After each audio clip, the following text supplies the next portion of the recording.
Whether you want to increase the size of your penis or find natural ways to improve your sexual health and vitality, this episode is for you. For the very first time, we have an award-winning urologist and sexual medicine expert on the show to walk through everything penis health. Dr. Judson Brandeis is a clinical researcher and surgeon who has committed his practice and career to sexual medicine innovations for men. And he is here today to walk through holistic methods for penis enlargement. He's here to share testosterone treatment plans and so much more. You guys, this is truly an anatomy and a physiology lesson about your penis that we have all been in need of. And it is packed with value. So let's get some. Dr. Judson Brandeis, welcome to the Naked Connection. We're really excited to have you here today. Our Oh, I'm first excited to be urologist. here. Yeah. Wow. I'm your first, huh? Yeah. Perfect timing. Yeah, and in knowing all of the work that you do, and there's a really important topic that we're going to discuss, which is penis enlargement.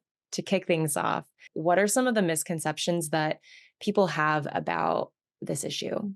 People believe it's safe. And up until the P-Long study, there really wasn't a consistently safe solution for penile enhancement. Mm. And the other thing is that people feel like people were wishing that there was some sort of natural way to enhance the penis. But also people think that a bigger penis is better. And in some respects it is, but I don't think that a lot of partners are looking for penile size. I think people are looking for confidence, they're looking for connection. And so I don't encourage people to get a bigger penis, but if people are looking for a bigger penis, I have a solution that's safe, effective, and doesn't have any side effects. Hmm, interesting.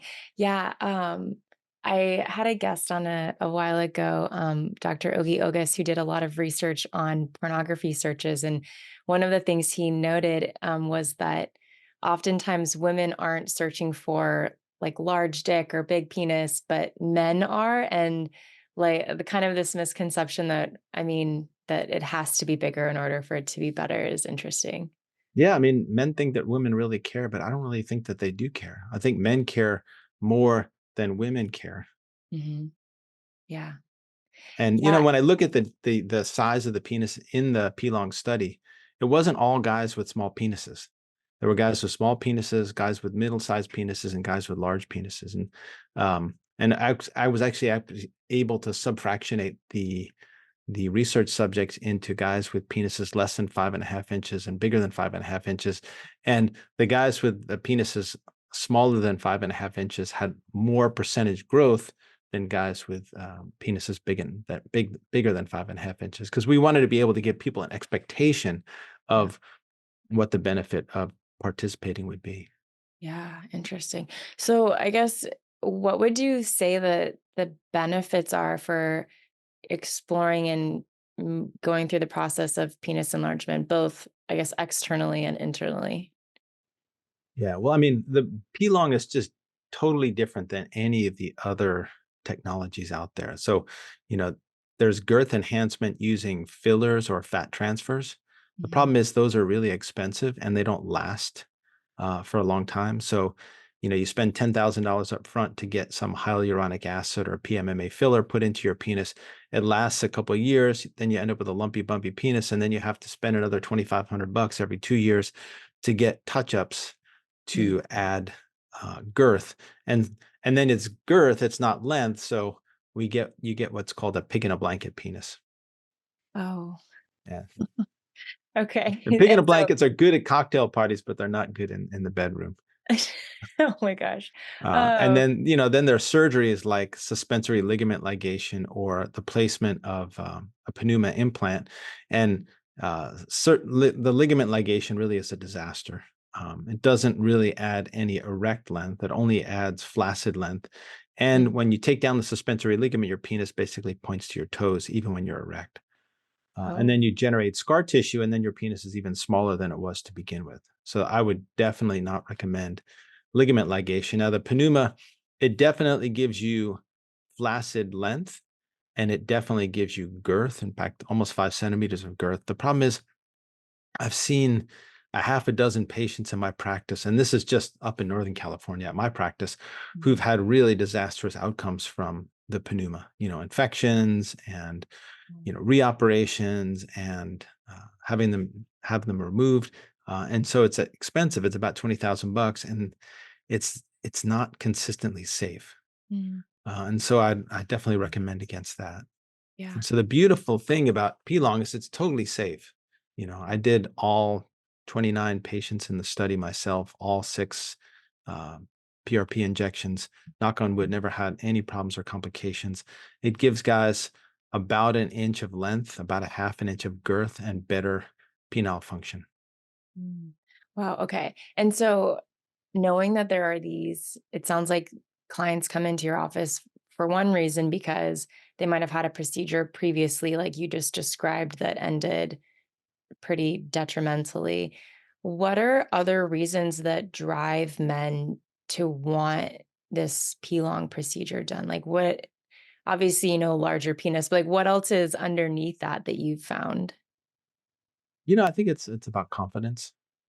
Mm, Guys, a lot of guys feel that having a bigger penis will give them more confidence and capability in bed, and they feel like more women are going to be interested in them if their penises are bigger. Now, whether that's true or not, I don't know. mhm, But guys are driven to this, and I want to be able to provide a way that's safe and effective. And the thing is, like, I have a background in clinical research. I worked at American Red Cross in the lab that figured out how to freeze blood. mm, And then I worked at Harvard Medical School in the lab that did the first living related kidney transplant. And then I worked at UCLA in a lab where we did outcomes research. And so I have a lot of research credentials. And, as a urologist and also as someone who's kind of a tinkerer and someone who's curious, I thought, well, I'm doing this regenerative medicine stuff. Let's see if we can increase the length, girth, and function of the penis. And so I created a study. We got institutional review board approval. We had it listed by clinicaltrials.gov, which is the NIH website. And then I presented my data at the Sexual Medicine Society of North America and the International Society of Sexual Medicine. And it's published in a reviewed journal called Andrology. And so, this is different than there's so much stuff, as you know, in sexual medicine where people just make these really absurd and outlandish claims. yeah. And, I wanted something that was verifiable in terms of the data and verifiable by um, folks from academic institutions reviewing my study, reviewing my data, and basically saying that made sense. Yeah.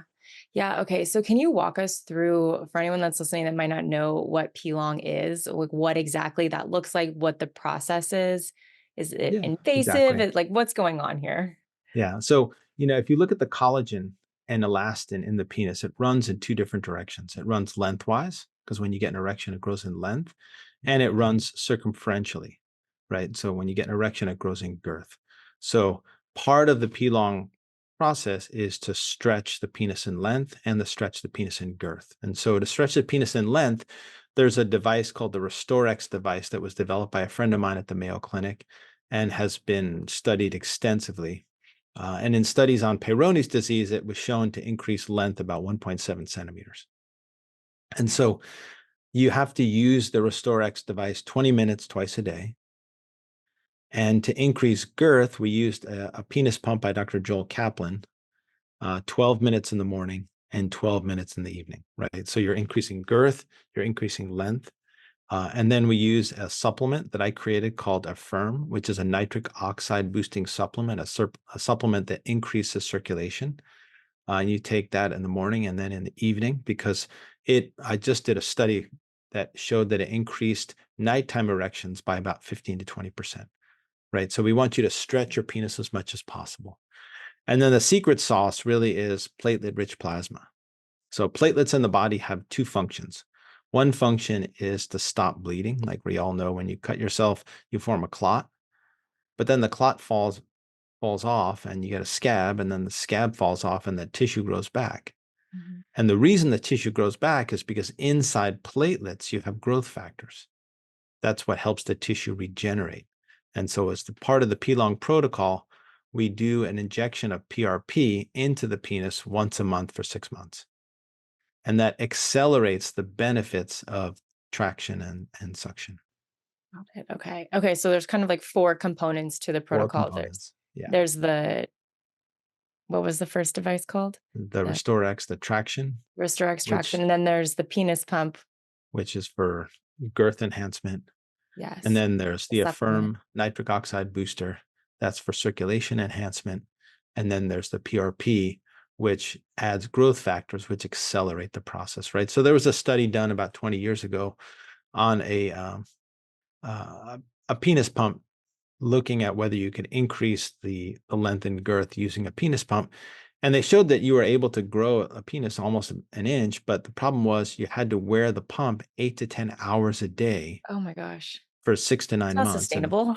yeah, some people work at home. Maybe that's possible. Maybe. Yeah. Yeah. Yeah. But it's really not um, ideal.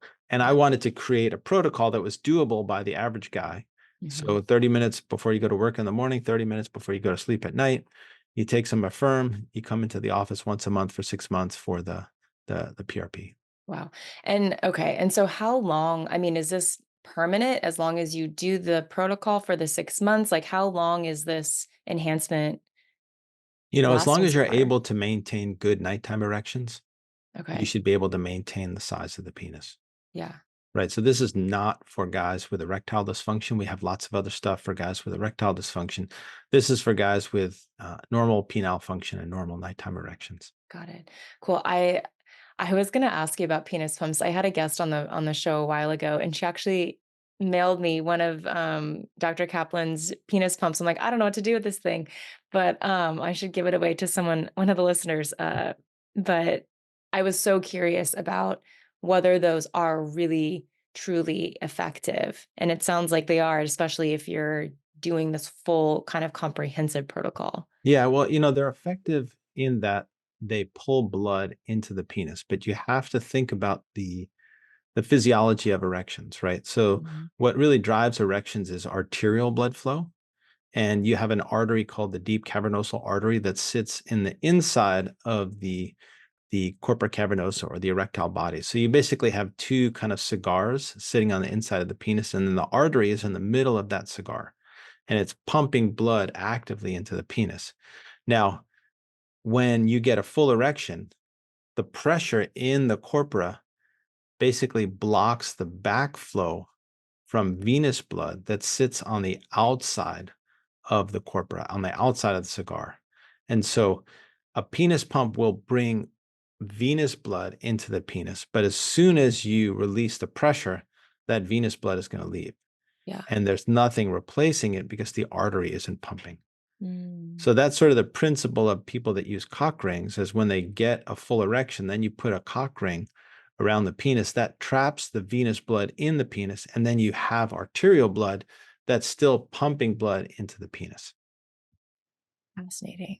Does that make sense? Yeah, yeah, and this is a very naive thought, but I always felt like the a cock ring was usually more like for fun or just looked like a I used to live in San Francisco, and I would go to pride parades up there, and men are just walking around with their cock rings on, and so I was thought it was decorative, I suppose. Yeah, I mean, it can be decorative. I wouldn't put it on Yeah. my Christmas tree, but Yeah. but it can be decorative. But also, for men in their 50s, 60s, 70s, 80s, or Yeah. above, it can be the difference between having penetrative intercourse and not having penetrative intercourse. Yeah, yeah. Okay, and so I guess in thinking about, is there anything else about penis enlargement that we should know about? Um, I mean, basically that there's now a safe way to do it that Mhm. also improves arterial function, right? Because PRP is filled with growth factors and that stimulates the growth of new blood vessels. So not only guys are getting longer erections and thicker erections, but also harder erections. And that hardness uh, is basically permanent because you're growing these blood vessels. Got it. This okay, I love that you just shared that because one of the things that I had to talk to you about was w getting a semi-hard or like, I don't know why, but I recently heard someone call it an al dente dick. like not quite fully cooked. That's So only if you're Italian. yeah, yeah, only if you're Italian. But I was wondering about like what someone could do if that was an experience that they continue to have. Yeah, I mean, it's in some ways a little bit dangerous to have intercourse with an al dente dick or a penis that's semi-hard. And if you look at the data on Peyronie's disease, um, Yeah. diabetics are 3 times as likely as non-diabetics to get Peyronie's disease, and the reason for that is Wow. they don't have as good enough blood flow in the penis, and so their erections aren't as rigid, and so they're more likely to have a fracture or a partial fracture or bending of the penis during intercourse, which then can lead to scar tissue, which then can lead to, um, Peyronie's disease. Yeah.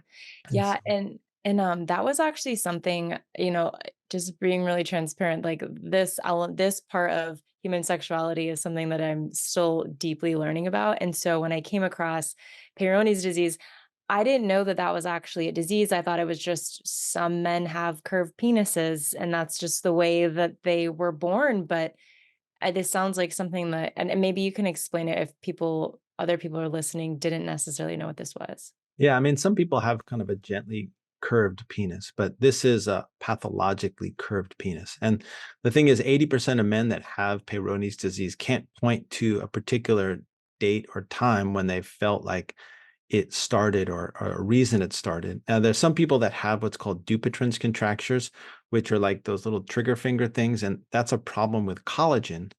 And so those people are much more likely to get Peyronie's disease. But 80% of the time, people don't even realize why they got it. And they woke up one morning with an erection, and it looked like it's curving. And it typically, most of them curve up, although they can curve to the left, they can curve right, they can curve down.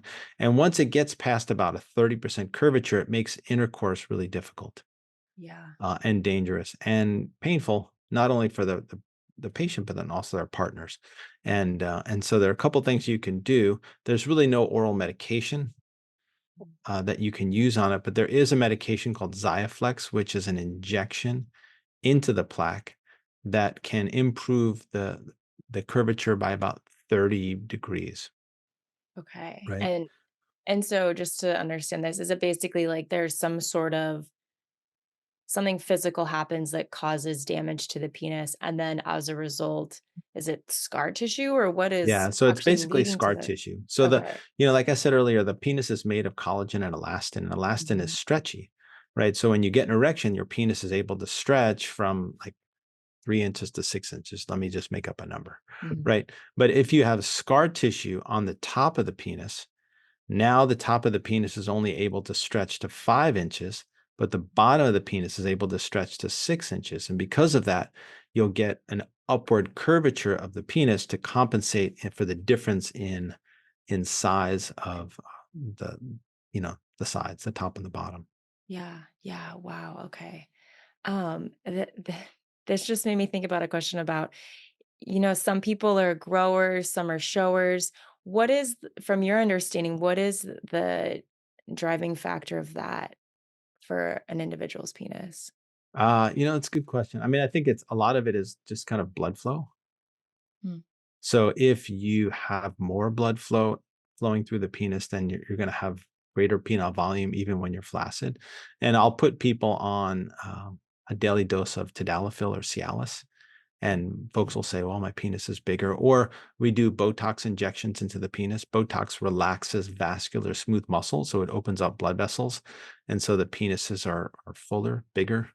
Mm. Um, uh, and so, those are some of the factors that increase penile size. Also, kind of the stretchiness Mhm. or elasticity of the penile tissue. Got So, it. if you have penile tissue that's more stretchy or elastic, it's going to, be more full, Mhm. even when it's flaccid. Yeah. Okay. One other thing that we talked about or before we started recording was TRT. And I've been reading a lot of stats that show the increase in men, in even particular young men that are struggling with their T levels. And I'm wondering, like, why is this happening? What can men do about it? What's going on here? Yeah. So, The reason for a decline in testosterone levels, if you look 50 years ago at what a normal testosterone level it was, and you look at what a normal testosterone level is now, there's about a 30% decline. And the reason for that is a lot of us sit on our ass and sit in front of computers all day, We or are. have their computers on their lap. And so the reason you have testosterone is to build muscle, uh, to get rid of fat, to have sex drive, to have motivation, drive. And in the end of the day, we're animals, and cavemen were out on the prairie killing buffalo. Mhm. And to kill a buffalo, you need a lot of testosterone. Some humans were farmers, and you still need a lot of energy to farm. You may not need as much energy as you do to kill a buffalo, Mhm. but dig holes and plant crops and so on and so forth. But then, if you sit in front of a computer all day and you're not being attacked by wild animals, and you don't have to lift hay bales, you don't need as much testosterone. And your body is smart. Your body's thinking like, how much testosterone do I need to make? Mm. And if you're not being attacked by wild animals, it says, well, we don't really need to make that much testosterone. And so our testosterones are lower in general for that reason. Hmm. Interesting. Yeah. I have this funny line where I like to ask men if they chop wood. And I know chopping wood is like such a testosterone building thing, but not a lot of people do it anymore. And just kind of using that as an example of how our society has shifted. But yeah, that would make sense if our body is able to assess our environment and then determine what it needs to produce to Yeah. survive. Well, I mean, there's some very simple things that a guy can do to boost his testosterone. Mhm. First of all, go to the gym, Mhm. right? And do weightlifting, resistance training, running and biking and those kind of things. They might build some testosterone, but weightlifting is going to build more testosterone. The other thing is sleep, right? So we use testosterone during the day and we make testosterone when you sleep. So if you get 4 hours of testosterone, 4 hours of sleep every night, it's like charging my electric car for only 4 hours. Mhm. If my electric car needs 8 hours of charge to have a full charge, and I'm only charging it for 4 hours, it's not going to run very well. So you need a full night of sleep because you use testosterone during the day. It peaks in the morning. By 3 or 4 o'clock in the afternoon, it bottoms out, and it doesn't recharge until you go to sleep. Got it. And so exercise, sleep, eat well. Especially, it's good to eat meat, right? I see a lot of vegans and vegetarians, and their testosterones are low because testosterone is a cholesterol hormone. It's a steroid that's based on the 27 carbon structure of cholesterol. And so if you're not getting enough cholesterol, you're not going to make much testosterone. Mm. Okay. So it The other sounds like, thing is, yeah. don't be fat. Okay. Fat Mhm. aromatizes testosterone, right? The difference between, if you look at the molecular structure of testosterone and estrogen, the only difference between testosterone and estrogen is a single hydrogen atom, right? The smallest unit of matter is the difference between men and women. And testosterone gets easily converted into estrogen in people that are obese. And that's why you see guys that are obese get man boobs, right? Because you're producing a lot of estrogen. Okay, this is such a science class. I love it. So this is wild. I mean, what you're saying basically is if you want your testosterone levels to be really low, live in modern society, be stressed out, don't sleep a lot, sit in front of a computer all day, and eat unhealthy. Yeah, there you go. That's a Yeah. recipe for estrogen and man boobs. Yes. Yeah. Yeah. If that's what you're looking for. But if you Okay. want to be a manly man, hit the gym, get enough sleep, trim down, and eat some meat. Yeah. Yeah. I'm blown away by how important sleep is and how much we tend to neglect it. Me And, too. like, sleeping is free. Sleeping is like, I there's no love to reason for sleep. us not to do it. Sleeping is free. Yeah, sleeping is free.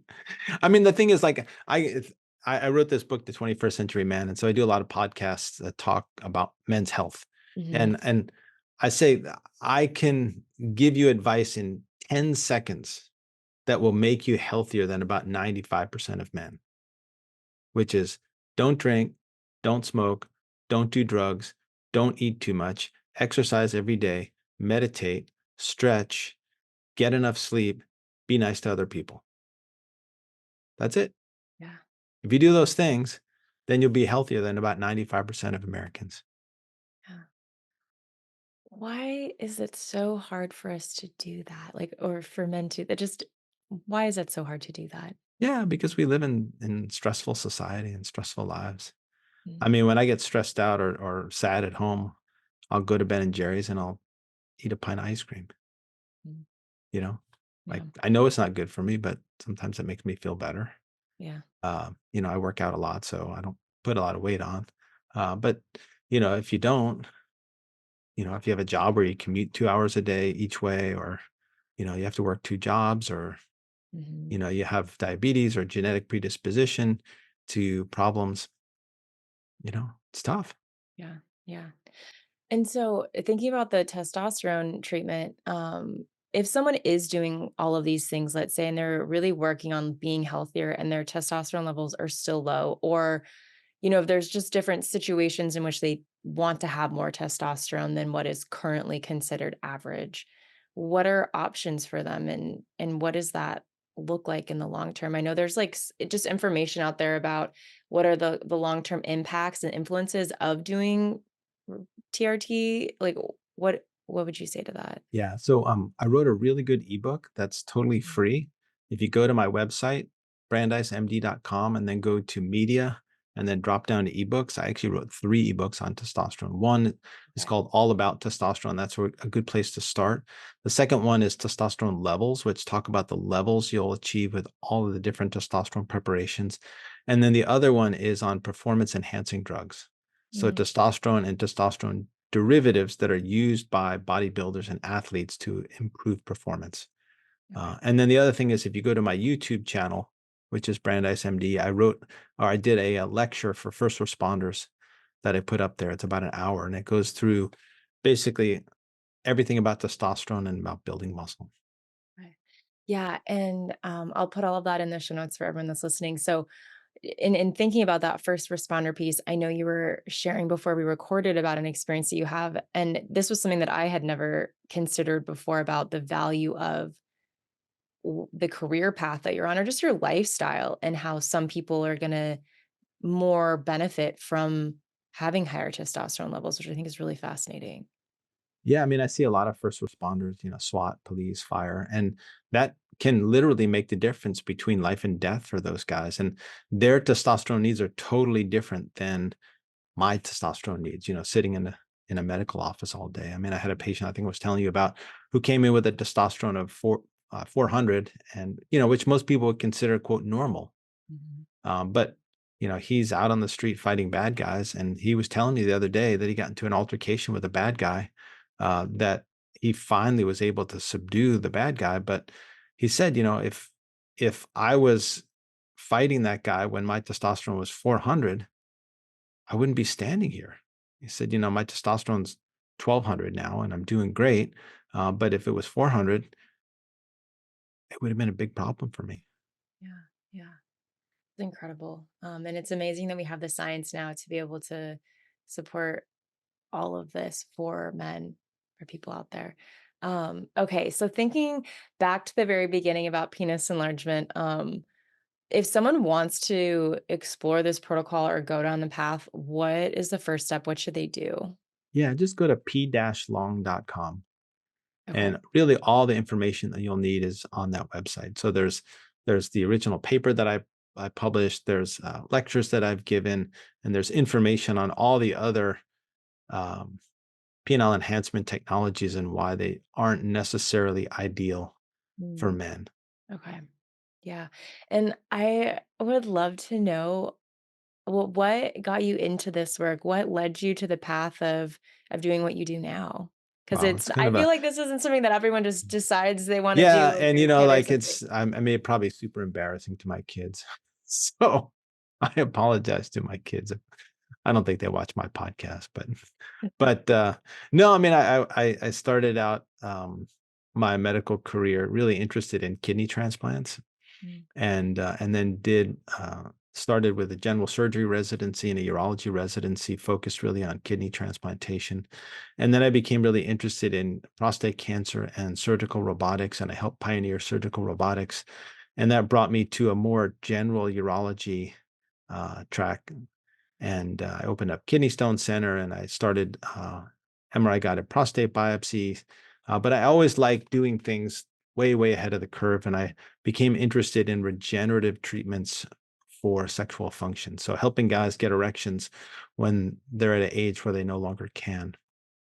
And so I started doing research and doing low intensity shockwave therapy and PRP. And then I started seeing guys in my practice who had been damaged and hurt from penile enhancement technologies. And I thought, wow, this would be really cool if we could figure this one out.